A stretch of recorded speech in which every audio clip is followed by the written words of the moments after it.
Baik, teman-teman sekalian, pada video kali ini kami akan membahas mengenai sertifikasi guru. Pertama yaitu tentang pengertian apa sih sertifikasi guru yang akan disampaikan oleh rekan saya Utami Widya Putri. Baiklah, di sini saya akan menjelaskan pengertian ataupun definisi dari sertifikasi guru. Sertifikasi guru dalam Kamus Besar Bahasa Indonesia, kata sertifikasi adalah penyertifikatan, di mana proses pemberian pengakuan formal melalui sertifikat kepada guru dan dosen sebagai pendidik profesional, di mana menjadi syarat kelayakan dalam menjalankan profesi keguruan dan menjadi dasar pemberian tunjangan profesi untuk meningkatkan kesejahteraan. Sertifikasi guru memiliki dasar hukum yaitu Undang-Undang Republik Indonesia Nomor 14 2005. Yang pertama, pasal 1/11, di mana sertifikasi guru sebagai proses pemberian sertifikat pendidikan kepada guru dan dosen. Yang kedua, pasal 8, guru wajib memiliki kualifikasi akademik dan kompetensi sebagai agen pembelajaran. Yang ketiga, pasal 11/1, sertifikat pendidik diberikan kepada guru yang telah memenuhi persyaratan. Yang keempat, pasal 16, guru bersertifikat berhak mendapatkan tunjangan profesi dari pemerintah. Baik, selanjutnya yaitu prosedur sertifikasi guru. Ada 3 peraturan prosedur sertifikasi guru. Pertama, penerimaan calon peserta PPG. Yang kedua, pembelajaran PPG. Yang ketiga, uji kompetensi peserta PPG. Yang pertama, penerimaan calon peserta PPG. Di mana pada tahap ini penerimaan calon peserta PPG dilaksanakan melalui seleksi nasional oleh kementerian dan melalui 3 tahapan seleksi. Yang pertama yaitu seleksi administratif, di mana hal ini untuk memastikan kelengkapan dan keabsahan dokumen para pendaftar. Kemudian yaitu tes tertulis untuk mengukur penguasaan bidang ilmu yang dimiliki oleh calon peserta PPG. Dan yang ketiga yaitu wawancara untuk penilaian motivasi dan kesiapan peserta dalam menjadi guru. Selanjutnya, terdapat pengecualian bagi guru tertentu dalam kondisi khusus. Selanjutnya yaitu pembelajaran PPG. Pada tahap kedua ini, pelaksanaan diselenggarakan oleh LPTK, Lembaga Kependidikan, di mana LPTK akan melakukan penyusunan kurikulum. Dalam penyusunan kurikulum, LPTK berkolaborasi bersama dengan berbagai pihak seperti organisasi profesi guru, kementerian, atau lembaga terkait, serta dunia usaha dan industri.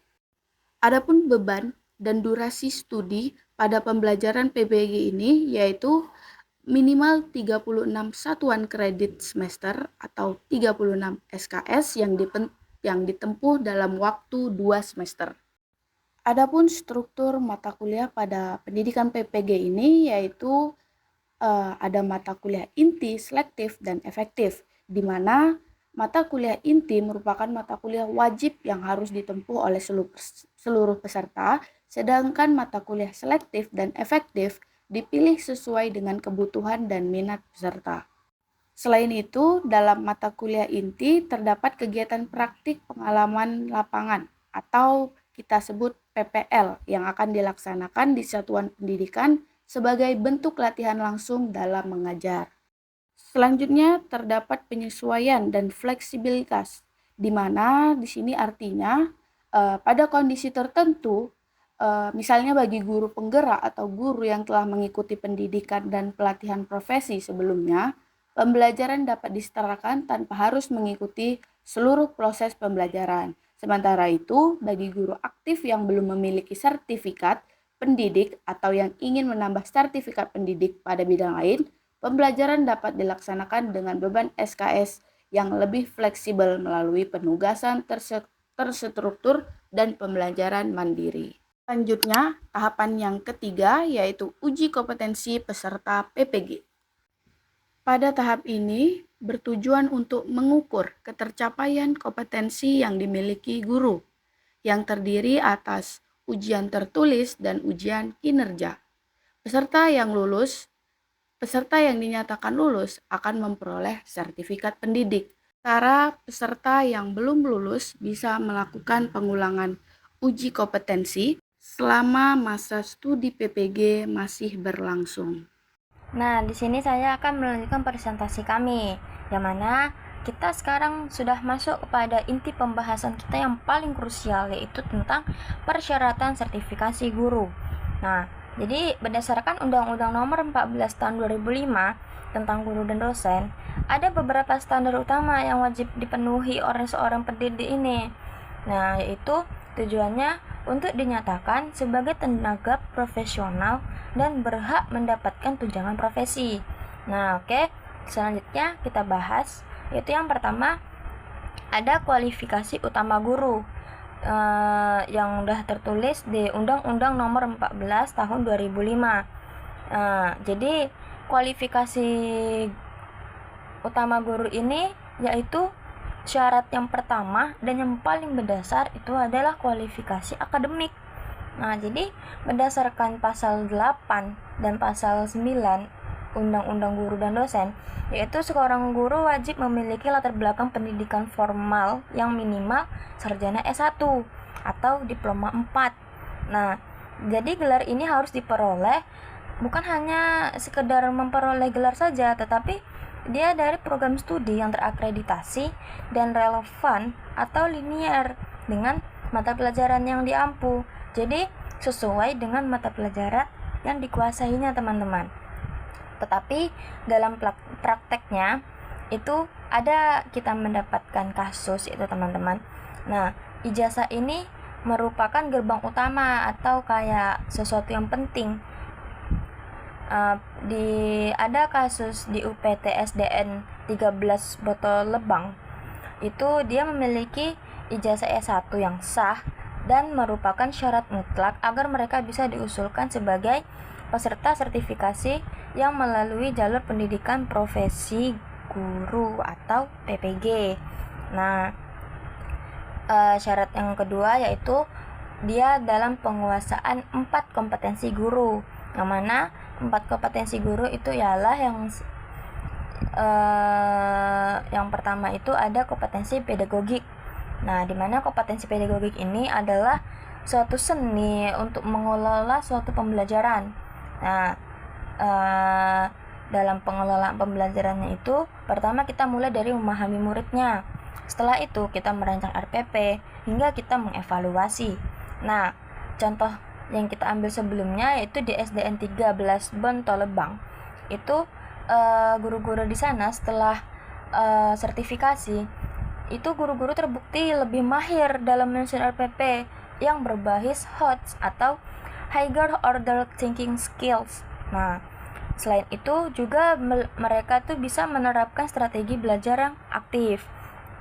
Nah, kompetensi yang kedua yaitu kompetensi kepribadian, yaitu memiliki kepribadian yang mantap, dewasa, arif, dan menjadi teladan berakhlak mulia.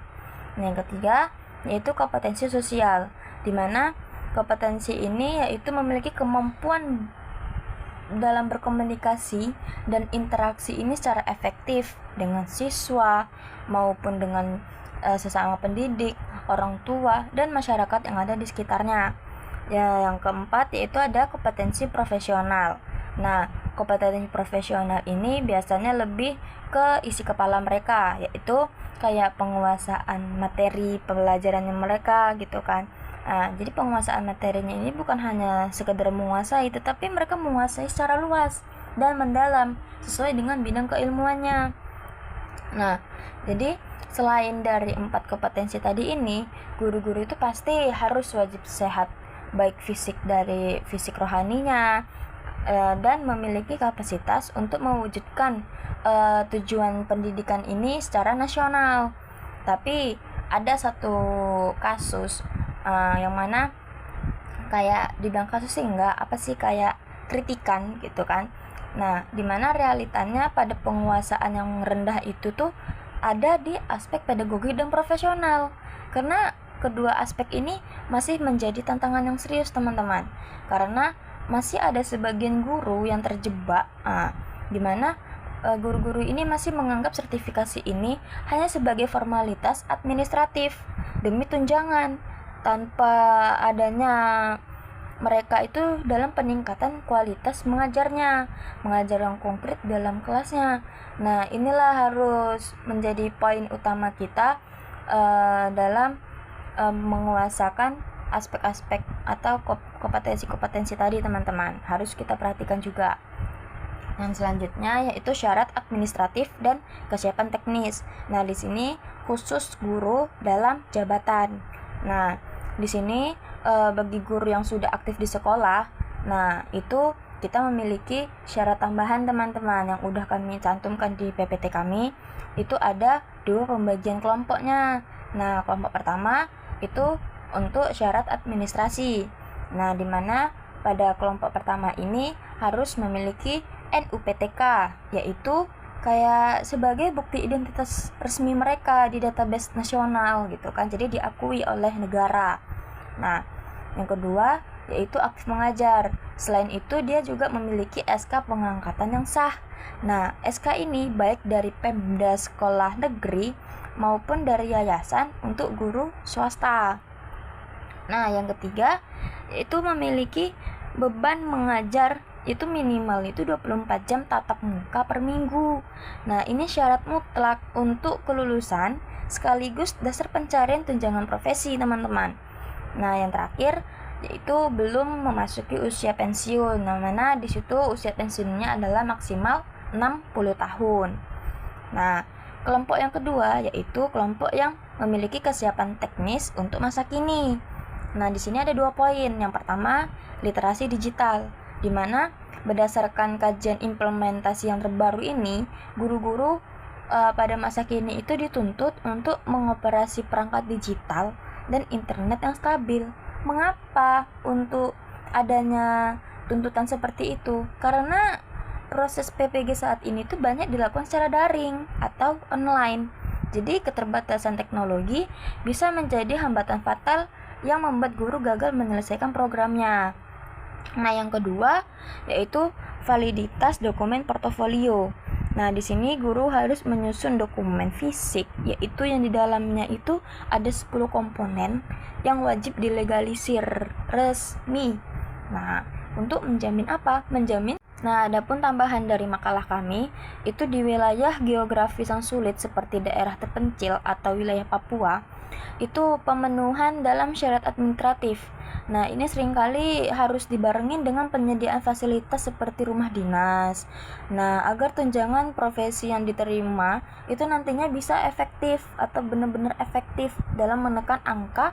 Selanjutnya yaitu adalah jalur perolehan sertifikasi, yang mana di sini adalah regulasi khusus. Nah, jadi bagaimana jalur untuk memperoleh sertifikasi ini? Nah, secara umum itu dilakukan melalui 2 jalur utama, yaitu pendidikan profesi guru atau PPG, dan yang untuk bagi lulusan S1 dan D4 yang baru, dan penilaian portofolio, yang mana yang tadi telah disebutkan itu di dalamnya ada 10 komponen dokumen. Nah, dokumen itu isinya tentang prestasi bagi guru dengan masa kerja yang tertentu. Namun, berdasarkan Permendikbud Republik Indonesia pada nomor 5 tahun 2012, nah itu ada jalur khusus bagi guru yang memiliki jabatan jabatan kualifikasi pendidikan S2 dan S3 yang relevan dengan pangkat minimal golongan 4B atau golongan 4C. Nah, lewat mekanisme ini, guru itu tidak perlu mengikuti diklat ataupun TLPG lagi, tetapi mereka cukup melakukan proses verifikasi dokumen saja. Nah, yaitu dengan yang sebelumnya itu adalah untuk jalur khusus. Nah, itu yaitu regulasi terbaru, yaitu sertifikat internasional. Nah, di sini dari Permendikbudristek itu nomor 19 tahun 2024 pada bab 7 pasal 21. Nah, aturan ini menyatakan bahwa calon guru atau guru yang telah memiliki sertifikat pendidik dari lembaga sertifikasi internasional yang telah diakui, mereka ini dianggap sudah memiliki sertifikat pendidik dan tidak perlu mengikuti PBG lagi. Jadi, mekanismenya ini sangat mudah. Mereka cukup melaporkan kepemilikan sertifikat internasional tersebut melalui sistem informasi yang telah dikelola oleh kementerian. Nah, jika seluruh dokumen itu telah dinyatakan sah dan memenuhi syarat kementerian, maka sertifikat pendidik nasional ini akan langsung diterbitkan. Nah, begitu teman-teman. Itulah beberapa syarat-syarat sertifikasi guru. Jadi, bisa kita simpulkan, dari syarat-syarat tadi itu mulai dari ijazah S1, 4 kompetensi, kuota 24 jam mengajar, kesiapan teknologi, hingga regulasi internasional yang terbaru itu bisa kita buat aturan ini bukan untuk mempersulit guru, tetapi untuk menjaga agar kualitas pendidik nasional itu tetap unggul dan memastikan anak-anak bangsa itu yang kita didik di tangan orang-orang yang kompeten dan sejahtera serta profesional. Nah, disitulah syarat-syarat itu sangat penting. Nah, mungkin itu saja presentasi dari saya. Kemudian dilanjutkan oleh presentasi ke pemateri selanjutnya. Baik, kita masuk pada penilaian sertifikasi guru. Nah, sebelum kita mengetahui bagaimana prosedur ataupun proses penilaian sertifikasi guru, tentunya kita harus tahu dulu nih, apa definisi ataupun pengertian dari penilaian sertifikasi guru. Nah, jadi penilaian sertifikasi guru itu merupakan suatu proses sistematis yang digunakan untuk mengukur dan menentukan tingkat kelayakan kompetensi seorang guru. Nah, di mana penilaian ini tuh tidak hanya bersifat administratif, tetapi juga menilai kemampuan nyata guru dalam pembelajaran tersebut. Hal ini tuh sejalan dengan pendapat dalam penelitian jurnal yang menyatakan bahwa sertifikasi guru itu dapat juga disebut sebagai sistem penilaian kerja. Karena para guru itu kan dinilai kelayakannya sebelum dinyatakan sebagai guru profesional. Selain itu juga dalam kajian lain dijelaskan bahwa sertifikasi itu merupakan proses pemberian sertifikat sebagai pengakuan atas kemampuan setelah lulus uji kompetensi. Jadi, penilaian dalam sertifikasi guru itu dapat diartikan sebagai proses evaluasi yang komprehensif untuk menentukan tingkat kompetensi, kelayakan, dan profesionalitas guru sebagai guru profesional sebelum guru itu memperoleh pengakuan resmi sebagai tenaga pendidik profesional. Atau dapat dikatakan juga bahwa penilaian sertifikasi guru itu menjadi dasar penentuan kelulusan sertifikasi begitu. Di mana penilaian sertifikasi guru itu dilakukan melalui uji kompetensi nantinya sebagai pengakuan profesional. Baik, selanjutnya itu ada komponen penilaian. Nah, di dalam komponen penilaian apa saja sih yang dinilai dalam sertifikasi guru begitu? Ada 4 kompetensi yang dinilai. Yang pertama itu adalah kompetensi pedagogik. Kita sudah tidak asing lagi dengan kata kompetensi pedagogik, di mana kompetensi pedagogik ini tuh berkaitan dengan kemampuan guru dalam memahami karakteristik peserta didik, merancang pembelajaran, melakukan proses pembelajaran, bahkan melakukan evaluasi terhadap hasil belajar itu tadi. Kemudian selanjutnya ada kompetensi profesional, di mana kompetensi profesional ini tuh mencerminkan penguasaan materi pembelajaran secara mendalam serta kemampuan guru tersebut dalam mengembangkan ilmu pengetahuan sesuai bidang yang diajarkan. Nah, apakah guru tersebut itu sudah profesional dalam bidangnya? Gitu. Kemudian ada kompetensi kepribadian. di mana kompetensi kepribadian ini mencakup sikap dan perilaku guru yang mencerminkan kepribadian yang matang, stabil, dan berakhlak mulia. Dan yang terakhir itu ada kompetensi sosial. Nah, kompetensi sosial ini tentunya berkaitan dengan kemampuan guru dalam berkomunikasi ya kan, karena kalau sosial itu tidak jauh dari kata interaksi, komunikasi, begitu. Jadi intinya kemampuan sosial guru itu tadi berkaitan dengan kemampuan dalam berkomunikasi dan berinteraksi secara efektif dengan peserta didik, sesama guru, orang tua, dan juga masyarakat. Nah, dengan demikian itu Pak, komponen penilaian dalam sertifikasi guru harus mampu mengukur keempat kompetensi tersebut dengan seimbang dan menyeluruh. Agar apa? Agar dapat memberikan gambaran yang utuh mengenai kemampuan guru tersebut. Nah, selanjutnya itu ada instrumen penilaian. Nah, ya kita bahas yang pertama yaitu instrumen portofolio. Kita sudah tidak asing lagi dengan kata portofolio, di mana portofolio itu merupakan salah satu instrumen utama dalam sertifikasi guru yang berisi kumpulan dokumen yang menggambarkan pengalaman, prestasi, dan kompetensi profesional guru. Nah, fungsi portofolio itu tadi apa sih? Fungsi portofolio itu adalah sebagai bukti otentik atas kinerja dan perkembangan profesional guru selama menjalankan tugasnya. Kemudian, isi dari portofolio itu umumnya meliputi 6. Yang pertama itu adalah kualifikasi akademik, kedua pengalaman mengajar, ketiga sertifikat pelatihan dan pendidikan, keempat karya ilmiah atau publikasi, kelima prestasi akademik maupun non-akademik, dan yang terakhir itu adalah penilaian dari atasan atau pengawas. Jadi dari portofolio itu tadi, seorang penilai itu dapat mengetahui rekam jejak profesional guru itu tadi. Tidak hanya menilai keberadaan dokumen, tetapi juga kualitas dan relevansinya terhadap kompetensi yang diharapkan. Nah, selanjutnya ada uji kompetensi. Uji kompetensi itu kan merupakan sesuatu yang dilakukan untuk mengukur penguasaan pengetahuan dan kemampuan kognitif guru. Nah, biasanya seperti teman-teman ketahui bahwasanya uji kompetensi kan banyak nih, ada yang berbasis komputer. Dalam instrumen penilaian ini digunakannya adalah tes berbasis komputer ataupun computer based test atau yang kita kenal dengan CBT. Kemudian aspek apa saja sih yang diukur dalam uji kompetensi ini? Pertama itu ada kompetensi pedagogik, kedua ada profesional. Kedua kompetensi ini nilai dalam uji kompetensi itu nanti. Karena instrumen ini tuh nanti mampu memberikan gambaran objektif mengenai kemampuan teoritis guru dalam bidang yang diajarkan.